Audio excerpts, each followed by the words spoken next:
Les Archives nationales conservent 24 km linéaires d'archives notariales allant de la fin du XVe siècle aux années 1940.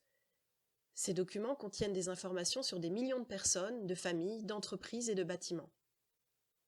Les notaires, dont le rôle est de garantir et de conserver l'authenticité de ces informations à des fins de preuve, enregistrent chacun de leurs actes dans des répertoires chronologiques.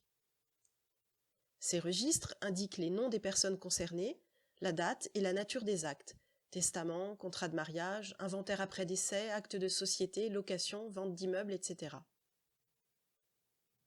Les répertoires peuvent servir à faire des recherches, mais pour trouver le ou les actes qui nous intéressent, il faut lire des pages et des pages manuscrites, ce qui peut prendre beaucoup de temps quand on a affaire à plus d'une centaine de notaires.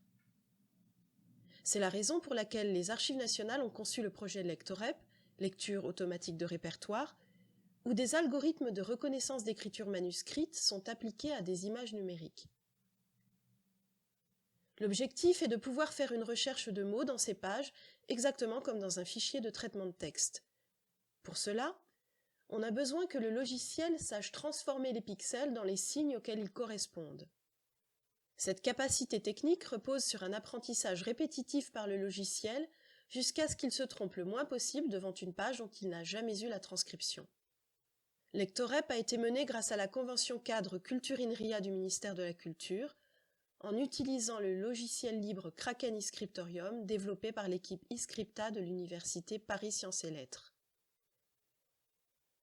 Voyons à présent comment fonctionne ce logiciel en lui donnant à lire une page d'enregistrement de contrat de mariage de négociant. Nous appliquons successivement deux modèles élaborés dans le cadre du projet sur un échantillon de plusieurs pages. Un modèle de détection des lignes d'écriture, puis un modèle de reconnaissance d'écriture. Dans l'ensemble, la plupart des patronymes, des métiers et des adresses transcrits automatiquement sont exacts.